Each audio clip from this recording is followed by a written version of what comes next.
Investments के बारे में एडवाइस पूछी जाती है कि जी इन्वेस्टमेंट के लिए क्या किन किन किन बातों का ख्याल किया जाए। वो ऐसी 3 गाइडलाइंस बता देता हूँ जिसको बाज़ दफ़ा आप लक का नाम दे देते हैं।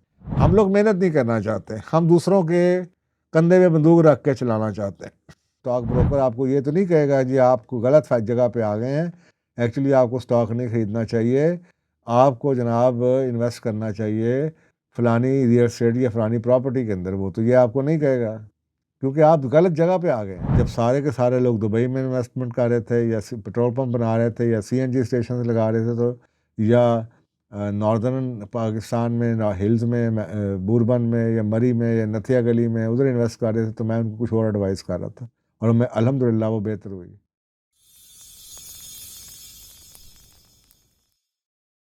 औज़ुबिल्लाहि मिनश्शैतानिर्रजीम, बिस्मिल्लाहिर्रहमानिर्रहीम। अच्छा जी, एक और चीज़ सवाल जो सा पूछा जाता है वो इन्वेस्टमेंट्स के बारे में एडवाइस पूछी जाती है कि जी इन्वेस्टमेंट के लिए क्या किन किन किन बातों का ख्याल किया जाए। इस व्लॉग में मैं वो कुछ जो मेजर पॉइंट्स हैं 3 ऐसी बातें आपको बता देता हूँ, ताकि अगर आप इन्वेस्टमेंट कोई भी इन्वेस्टमेंट आप करना चाहें तो आपको कम से कम इन 3 चीज़ों का ख्याल रखिए, तो आपके बहुत सारे नुकसान से आप अपने आप को बचा सकते हैं। देखें, इशू ये है कि कुछ लोग ऐसे आपको नज़र आए होंगे या मिलते होंगे ज़िंदगी में जो ऑलमोस्ट कुछ भी कर लें और वो आपको ये बताएंगे कि जी मैंने तो उसमें भी नुकसान उठाया, मैंने उसमें भी नुकसान उठाया, मैंने उसमें भी नुकसान उठाया। और कुछ लोग ज़िंदगी में आपने देखे होंगे जो भी इन्वेस्टमेंट करते हैं, जिन लोगों के बारे में कहा जाता है यार ये मिट्टी में भी हाथ डालता है तो सोना बन जाती है, और वो हर चीज़ को आप कहते हैं यार ये बड़ा तजर्बेकार है, इसकी बड़ी किस्मत अच्छी है, और वो बड़ी साउंड इन्वेस्टमेंट्स करते हैं। अब क्वेश्चन ये है कि दोनों में क्या फ़र्क है? क्या ये सिर्फ लक की वजह है या कुछ और वजह है? तो मैंने सोचा कि मैं आपको ऐसी 3 गाइडलाइंस बता देता हूँ जिसको बाज़ दफ़ा आप लक का नाम दे देते हैं, कि वो जो गुरुज़ हैं इन्वेस्टमेंट के वो 3 बातों का ख़्याल ज़रूर रखते हैं। तो ये वीडियो आखिर तक देखिएगा।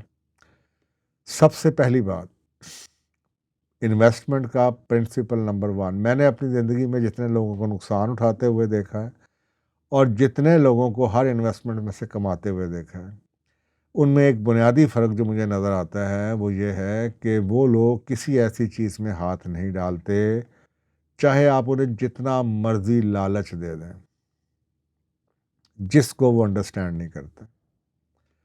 मसलन आपके पास अगर आप स्टॉक मार्केट को अच्छी तरह से जानते हैं, आपने अपना होमवर्क किया हुआ है, आपने कोई कोर्स किया हुआ है, आपने एक्सपीरियंस से सीखा हुआ है, तो फिर तो आप इन्वेस्टमेंट स्टॉक में कर लीजिए। इसी तरीके से रियल एस्टेट अगर आप जानते हैं, और ये मैं इन्वेस्टमेंट की आपको बात बता रहा हूँ, तो किसी चीज़ को भी इन्वेस्ट करने से पहले उसके बारे में जानिए। आजकल तो ज़िंदगी बहुत आसान है, हर चीज़ आपको इंटरनेट पे अवेलेबल मिल जाती है। आजकल तो कोई शख्स आपसे झूठ भी नहीं बोल सकता, बोल भी लेगा तो क्या 10 लाख का, 15 लाख का, जो कि शायद टोटल इन्वेस्टमेंट का कितना होगा, पॉइंट्स में ही होगा, 1% हो जाएगा, 2% हो जाएगा। आप सोचें ना, आपने किसी घर की कीमत देखनी है, मार्केट को देखना है, तो आप किसी ज़मीन.com पे चले जाएं, वहाँ पे देख लें कि जनाब फलानी जगह की प्रॉपर्टी जौन सी है, एवरेज प्राइस क्या है उधर, या एक कनाल के घरों की कीमतें क्या है। अब वहाँ पे क्या यानी कि आप बाकी रह जाएगा फ़र्क कितना, आपको लगेगा कि यार कनाल का घर कोई भी फ़र्ज़ करें 7.5 लाख से कम नहीं है। अब 7.5 लाख रुपये से कम नहीं है। अब आपको पता चल गया कि अब आप एक घर जाके देख आइए, आपको पता चल जाएगा 7.5 लाख के घर की क्वालिटी क्या है। उसी नेबरहुड में आपको एक और घर मिलता है जो फ़र्ज़ करें 8 लाख मांग रहा है, सॉरी 8 करोड़ मांग रहा है, एक 7.5 करोड़ का, एक 8 करोड़ का है। अब आपको पता चल गया 50 लाख ये एक्स्ट्रा मांग रहा है। अब आपने सिर्फ ये डिटरमिन करना है, ये जो 50 लाख एक्स्ट्रा मांग रहा है, क्या इसके अंदर 50 लाख की कोई आपको एक्स्ट्रा चीज़ लगी नज़र आती है कि नहीं आती।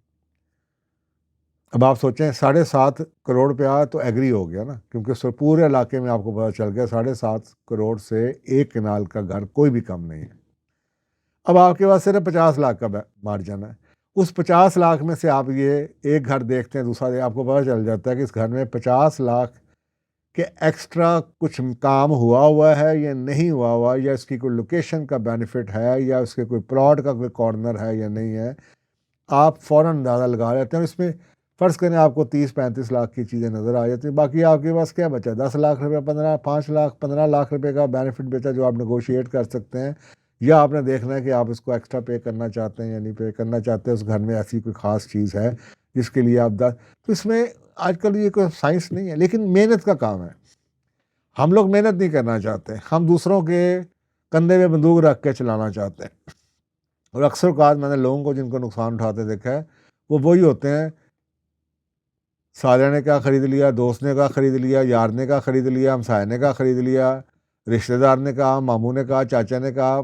भाई, इन्वेस्टमेंट्स ऐसे नहीं की जाती कि किसी के कहने पे आप आँखें बंद करके आप इन्वेस्टमेंट कर लें। मैं इसीलिए जब भी लोगों से बात करता हूँ, मैं उन्हें कहता हूँ, यार अपना होमवर्क करें। आप पहले आएँ, एक पढ़े लिखे एजुकेटेड क्लाइंट के साथ बात करना, जो जिसने तैयारी की हो, मज़ा ही और आता है।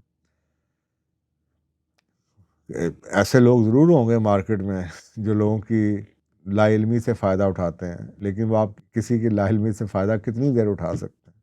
सवाल ये उठता है। और आपने फ़ायदा एक पढ़े लिखे मार्केट के अंदर आजकल कोई क्या यानी कि 10 लाख रुपया एक घर के पीछे कोई आपसे एक्स्ट्रा ले लेगा। अगर आप यही है, इतनी मार्केट में इंफॉर्मेशन अवेलेबल, अगर आप होमवर्क करेंगे तो क्या आप इनके रिस्क को, जो लॉस का रिस्क है वो इतना कम हो जाता है। यानी कि आपको ये तो नहीं कोई कहेगा ना कि 2 करोड़ का घर 5 करोड़ का बेच देगा या 3-4 करोड़ का बेच देगा। यही होगा, 2 करोड़ का घर को 2.25 करोड़ का बेच देगा और बेनिफिट ज़्यादा सेल कर देगा, या आपने गिनी की होगी। ये सबको पता है इधर प्लॉट कितने का, इधर घर कितने का। ये सारी इन्फॉर्मेशन हर एक को अवेलेबल है। तो चाहे वो स्टॉक मार्केट हो, चाहे वो रियल एस्टेट हो, चाहे वो क्रिप्टो में कर रहे हो, चाहे फॉरेक्स में कर रहे हो, चाहे ETF कर रहे हैं, एक्सचेंज ट्रेडेड फंड्स हैं, चाहे कमर्शियल प्रॉपर्टी ले रहे हैं, खुदाया याद रखिए, जिस चीज़ को आप अंडरस्टैंड नहीं करते उसको इन्वेस्ट ना कीजिए, उसमें बिल्कुल इन्वेस्ट ना कीजिए, किसी की बात ना सुने, पहली बात। दूसरी बात यह है कि मशवरा हर बंदे को लेना पड़ता है, लेकिन मशवरा किससे लेना है ये बहुत बड़ा क्वेश्चन है।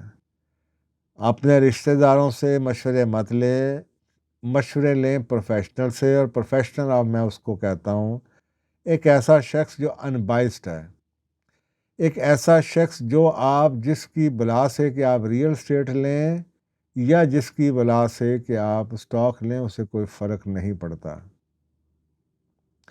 प्रॉब्लम क्या आती है? प्रॉब्लम ये आती है कि आपने रियल एस्टेट ख़रीदनी है और आप किसी एक इलाके की सोसाइटी के रियल एस्टेट एजेंट के पास चले जाते हैं और वो आपको रियल एस्टेट उसी इलाके की बेच देता है जो उसके पास अवेलेबल है। तो साफ ज़ाहिर है कि आप जब नाई के पास जाएंगे तो वो आपके बाल ही काटेगा ना, वो आपको कोई आपके टूथपेस्ट तो नहीं करेगा आपकी। जब आप रियल एस्टेट के पास वाले के पास जाएंगे तो वो आपको रियल एस्टेट ही बेचेगा ना, और अपने पास उसके पास अवेलेबल है वही बेचेगा। इसी तरीके से अगर आप स्टॉक वाले के पास चले जाएँ तो स्टॉक वाला, मार्केट वाला या स्टॉक ब्रोकर आपको ये तो नहीं कहेगा जी आपको गलत जगह पे आ गए हैं, एक्चुअली आपको स्टॉक नहीं खरीदना चाहिए, आपको जनाब इन्वेस्ट करना चाहिए फ़लानी रियल एस्टेट या फ़लानी प्रॉपर्टी के अंदर। वो तो ये आपको नहीं कहेगा, क्योंकि आप गलत जगह पे आ गए हैं। आपको पहले ये फ़ैसला करना है खुद बैठ के या किसी प्रोफ़ेशनल से। अगर आप टोटली नाइव हैं, बिल्कुल ही अनाड़ी हैं, तो फिर किसी कोई अल्लाह का खौफ करने वाले या किसी कोई काबिल प्रोफ़ेशनल के पास जाएँ जो कि आपको किसी तरह की भी एडवाइस दे सके, जिसको कोई फ़र्क ना पड़े कि आपने क्या इन्वेस्टमेंट करनी है, जो आपसे फ़िक्स्ड अपनी फ़ीस लेता है और आपको बता देता है। उसके बाद अपना वो होमवर्क करें, और जब आप तैयारी कर लें, फ़ैसला कर लें कि मैंने स्टॉक्स लेने हैं, तो फिर आप ढूँढें कि जी स्टॉक ब्रोकर बेहतरीन कौन-सा है और मैं कहाँ से आपने लेने हैं या कहाँ पे अकाउंट खोलना है। या आपने ये फ़ैसला कर दिया कि सोसाइटी में आपने प्रॉपर्टी लेनी है और फिर आप जाके उस सोसाइटी में जो डीलर्स बैठे हैं उनसे आप राब्ता करें। लेकिन उधर जाके ये ना पूछें कि जी आपका इन्वेस्टमेंट कहाँ पे, क्योंकि वो आपको बायस्ड इन्फॉर्मेशन देंगे जो कि इम्पार्शियल नहीं हो सकती। आपको ऐसी चाहिए जो इन्फॉर्मेशन जो इम्पार्शियल एडवाइस हो, जो कि इम्पार्शियल हो, और वो आपको उस जगह से नहीं मिल सकती। मैं अक्सर बार लोगों से कहता हूँ कि अगर कोई स्टॉक ब्रोकर या कोई डीलर अगर आपको बहुत ज़्यादा आप किसी चीज़ के बारे में पूछ कर, अक्सर बार आप ऐसे इश्तेहार देखते होंगे ये इतने घंटे रह गए हैं, इतने घंटे रह गए हैं, इस पे 3 गुना रिटर्न है, इस पे 2 गुना रिटर्न है, तो प्रॉबेबली ये उनके लिए बेहतर होगा, आपके लिए बेहतर नहीं होगा। तो आप किसी भी ऐसी चीज़ से इम्प्रेस ना हो। ये जो अपॉर्चुनिटीज़ किस्म के लोग आपको ऑफरें करते रहते हैं, तो आप किसी ऐसी चीज़ से इम्प्रेस होके कोई फ़ैसला ना करें। अनबायस्ड, इम्पार्शियल, प्रोफेशनल एडवाइस लीजिए, और जो थोड़े बहुत आप पैसे इस पे खर्च करते हैं उसका कई गुना रिटर्न आपको मिल जाएगा। पाकिस्तानी जौन से हैं ना, वो फ़ी के बारे में बहुत ही, घर 8 करोड़ का ख़रीद लेंगे, लेकिन अक्सर औक़ात किसी बंदे को 8 लाख रुपए फ़ीस नहीं देंगे, या उसमें से भी बार्गेन करेंगे। तो मैं अक्सर औक़ात कहता हूँ कि प्रोफेशनल के साथ सौदेबाजी ना किया करें। मसलन डॉक्टर है, उसकी 5,000 रुपये फ़ीस है, उसके ऊपर भी फ़र्ज़ करें आप सौदेबाजी कर लें, तो वो आप सोचें ना, एक 3,000 रुपये में आप किसी डॉक्टर से, या 4,000 रुपये में जिसकी 5,000 फ़ीस सौदेबाजी करें, तो वो कल को क्या कर सकता है? वो आपका पता नहीं, शायद कोई ऑपरेशन ही गलत कर दे। तो प्रोफेशनल्स के साथ सौदेबाजी ना किया करें। कोई प्रोडक्ट है उसके बारे में सौदेबाजी ज़रूर कर लें। 8 करोड़ का गाड़ा, उसके बारे में जितनी मर्ज़ी सौदेबाजी कर लें, लेकिन जिसने आपको मशवरा दे के उस 8 करोड़ को फ़ायदा में पहुँचाना है, उसका 8 लाख 10 लाख रुपया देते हुए आपको परेशानी नहीं होनी चाहिए। तो एक बात तो ये देखें, जो पढ़ी लिखी और जो सिविलाइज्ड कौमें हैं, वहाँ पे फ़ी बड़ी अच्छी है और लोग उस पे बार्गेन नहीं करते। ये पाकिस्तानी हर चीज़ में, हर फ़ीस पे बार्गेन करते हैं। करोड़ों रुपया का काम कर देंगे, लेबर के साथ बार्गेनिंग शुरू कर देंगे। लाखों का सामान गाड़ी के स्पेयर पार्ट्स का ले आएंगे, वो जिसने फिट करना है उससे आप 1,000 रुपये के ऊपर, 2,000 रुपये के ऊपर लड़ना शुरू कर देंगे। भाई अगर मैकेनिक ने वो सही तरह से आपका इंजन बंद ही ना किया, तो वो लाखों रुपए के जो स्पेयर पार्ट्स हैं वो आपके बेकार हैं। तो ये ज़रूर ख्याल किया करें। तीसरी बात जौन सी है, तो सबसे अहम जौन सी है कि hype, do not chase the hype. सबसे बड़ी मेरा ख्याल है कामयाब स्ट्रैटेजी ये है कि आप जब आप मार्केट को, जो कामयाब लोग हैं ना, दे सी मार्केट वेरी डिफरेंटली। मैं अक्सर का लोगों से जुमला बोलता होता हूँ कि आप जिस दुनिया में रहते हैं, मैं उस दुनिया में नहीं रहता। वो मुझे आके कहते हैं आजकल सुना है ये बहुत चल रहा है, आजकल मार्केट बहुत ऊपर जा रही है। तो मैं उनसे कहता होता हूँ कि आप जिस मार्केट में या जिस दुनिया में रहते हैं, मैं उस दुनिया में नहीं रहता। तो मुझे आप ये ना बताएं कि ये क्या है, ये सोशल मीडिया जो आपको टीच कर रहा है, उस पे ना जाएं। मैं अगर मार्केट में लोगों को एडवाइस कर रहा हूँ, लोगों को बेनिफिट होता है, उसकी बुनियादी वजह ये है कि जब क्राउड एक तरफ जा रहा होता है तो मैं दूसरी तरफ जा रहा होता हूँ। मैंने क्राउड को कभी फॉलो नहीं किया। क्राउड के पीछे भागने वाले अक्सर औकात, बल्कि 90% की 95% केसेस के अंदर नुकसान में ही रहते हैं। मैं अक्सर कर कहता हूँ crowd is almost always wrong, क्योंकि मेजॉरिटी लोग सुस्त हैं, मेजॉरिटी लोग मेहनत नहीं करना चाहते, मेजॉरिटी लोग सुनी सुनाई बात पे यकीन करते हैं, और बस वो सुनी सुनाई बात ही इन्फ्लुएंसर के थ्रू और सोशल मीडिया के थ्रू ट्रेंड बना दिया जाता है, लोग उस तरफ भागना शुरू कर देते हैं। तो अगर लोग दाईं तरफ जाते हैं तो मैं बाईं तरफ जाता हूँ। मेरी एक रोड टू सक्सेस किताब है, उसके अंदर भी लिखा हुआ, मैंने कामयाब लोग हमेशा ज़िंदगी में वही देखे हैं जो टेस्टेड रोड्स पे नहीं जाते। मैं अक्सर बार लोगों से कहता हूँ अगर साफ़ सुथरी सड़क पे जाएं, मोटरवे पे, तो ख़जाना नहीं मिलेगा। अगर ख़जाना आपको चाहिए तो आपको उन सड़कों पे चलना पड़ेगा जहाँ पे कभी कोई गया नहीं, लेकिन वहाँ पे सफ़र करना बड़ा मुश्किल है, इसलिए लोग मोटरवे पे जाना पसंद करते हैं। तो मोटरवे पे आपको आसानी तो हो मिल जाएगी, लेकिन ख़जाना कोई अनयूजुअल चीज़ नहीं होगी। ले जबकि अगर आप उन सड़कों पे चल पड़ें या उन रास्तों में ज़िंदगी का इंतखाब करें जहाँ पे लोग कम जाते हैं, तो वहाँ पे कोई ना कोई चीज़ आपके साथ ऐसा हो सकता है। मैंने ज़िंदगी में, जब सारे के सारे लोग दुबई में इन्वेस्टमेंट कर रहे थे, या पेट्रोल पंप बना रहे थे, या सीएनजी स्टेशन लगा रहे थे, तो या नॉर्दर्न पाकिस्तान में हिल्स में, बूरबन में या मरी में या नथिया गली में उधर इन्वेस्ट कर रहे थे, तो मैं उनको कुछ और एडवाइस कर रहा था, और मैं अल्हम्दुलिल्लाह वो बेहतर हुई। तो ये एक बात याद रखें। सो जब सब लोग ये समझते हैं ना कि ये इन्वेस्टमेंट अच्छी है, तो मैं एक एक्सपीरियंस आपको बताता हूँ कि हमारी प्रॉब्लम पता क्या है, अगर एक आदमी ने कुछ किसी जगह से कमा लिया ना, आप खुद देखें, अगर एक जगह आपको नज़र आए ना कि एक समोसे वाला बड़े पैसे कमा रहा है, बड़ा रश है, तो आप देखेंगे तो 2 दिनों के बाद वहाँ पे एक नया समोसे वाला आ जाएगा, फिर तीसरा आ जाएगा, और सारे वही नाम अपना लिख ही जाएंगे और कहेंगे असल समोसे वाला ये, असल पुराना ये है, असल ये एक साइकी है लोगों की कि जो चीज़ चल चल रही होती है ना उसके खुद अपना चले ना चले, लेकिन दूसरे की टांग खींचने के लिए सारे मौजूद होते हैं। तो मैं अक्सर ये कहता हूँ कि जब हर चीज़ यानी कि हर बंदा एक चीज़ को मांग रहा है तो होगा क्या, आप मुझे एक बताएं। मसलन अगर ये मेरे पास 5 चीज़ें हैं और सारी मार्केट भाग के आ जाए मेरे पास, यानी जो जो सोशल मीडिया से किया जाता है, जब हाइप क्रिएट की जाती है, तो मेरे पास 50 बायर आ जाएँ, 5 मेरे पास चीज़ें हैं, तो मैं क्या करूँगा? कीमत बढ़ा दूँगा। तो मैं हमेशा लोगों से कहता हूँ कि जब आप अच्छी से अच्छी चीज़ भी जब हाइप के होगी किसी चीज़ की, आप खरीदने जाएँगे, वो आपको अच्छी प्राइस पे नहीं मिलेगी। वो हमेशा ओवर प्राइस्ड होगी। ये दुबई आपके सामने है कि ओवर प्राइसिंग कैसे होती है। तो जब हर शख्स ये समझता है कि ये चीज़ बिल्कुल बेकार है, तो ये हमेशा अंडर वैल्यू होगी। मैंने ये कभी आपको स्टोरी सुनाऊँगा, मैंने कुछ ऐसी जगह ली थी, जिसको लोग समझते थे ये तो जंगल है। ये तो जनाब, और मेरे ख़्याल में वो अंडर वैल्यू थी और उसने टाइम ने वो बात मेरी प्रूव कर दी कि वो वाक़ई अंडर वैल्यू थी और अभी भी मैं लोगों से कहता हूँ अंडर वैल्यू। अब आप मुझसे ये ना पूछिएगा कि वो कौन-सी जगह है, मैं नहीं चाहता आप सारे भाग के उस तरफ आना शुरू हो जाएँ और वो सारी चीज़ ख़राब हो जाए। तो सोशल प्रूफ और वैलिडिटी जौन-सी है ना लोगों को चाहिए होती है। कुछ ये नॉलेज अगर आपको इल्म है फिर तो उसके साथ तो शायद सोशल प्रूफ भी अगर हो जाए तो बेहतर है। लेकिन बाज़ दफ़ा होता ये है कि हमारे पास कोई नॉलेज नहीं होता, ना ही हमारी कोई रिसर्च होती है, ना ही हम किसी चीज़ के फंडामेंटल्स को समझते हैं। हम सिर्फ़ यूट्यूब वीडियोज़ देखते हैं, इधर-उधर की बात सुनते हैं और सोशल प्रूफ की बेस के ऊपर 4 लोगों ने आपको कह दिया, इन्फ्लुएंसर ने आपको आके कुछ कह दिया और आपने जाके किसी इश्तिहार वाले को, किसी बड़ी सेलिब्रिटी को आपने उसके इश्तिहार में आते देख लिया और आपने जाके ख़रीद लिया। तो ये श्योर शॉट बर्बादी का फ़ॉर्मूला है। जब सारी दुनिया भाग रही होती है तो मैं कहता हूँ आराम से बैठ जाओ।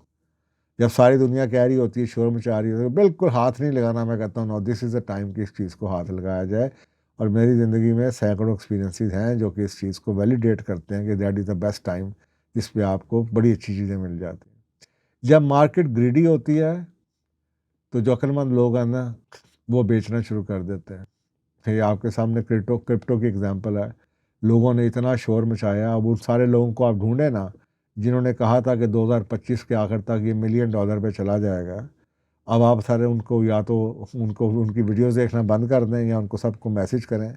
कितने कितने लोग हैं जिन्होंने सोने के बारे में क्या कुछ कहा था, ये 10 लाख पे चला जाएगा, ये क्रिप्टो 1 मिलियन पे चला जाएगा, और हम जैसे पागल थे जो कह रहे थे कि नहीं जाएगा और लोग हमें बुरा भला कहते थे। 5-5 हज़ार डॉलर, 5 लाख सोना जो है 10 लाख पे चला जाएगा, 8 लाख पे चला जाएगा, ये जनाब 6 हज़ार डॉलर पे चला जाएगा। ऐसी ऐसी वीडियोस आपको नज़र आएंगी कि आप हैरान होंगे और वो आपके सामने सारी मार्केट उल्टी हो गई। सो जब जब लोग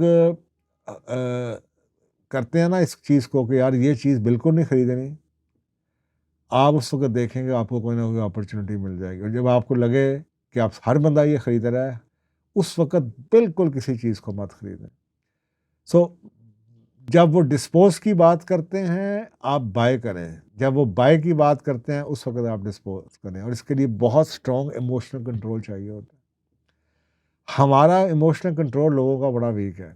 हम लालच में आ जाते हैं, ग्रीड में, और दुनिया को पता है कि ग्रीड एक बहुत बड़ा फैक्टर है जिसकी बेस के ऊपर ये सारे फ्रॉड किए जाते हैं।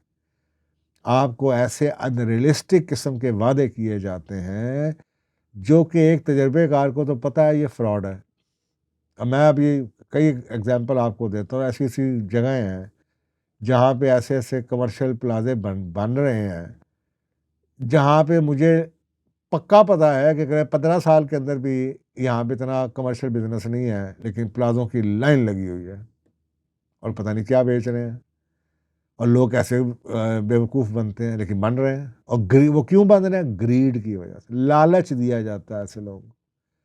सो आपको बहुत स्ट्रांग इमोशनली होना चाहिए जिसकी वजह से कि आपको कोई इन्फ्लुएंस इतना ना कर सके, आपकी आंखें बंद हो जाएं। आप जब आपको लोग कहें कि आप पागल हैं, तो फिर आप समझ लीजिए कि आप ठीक हैं।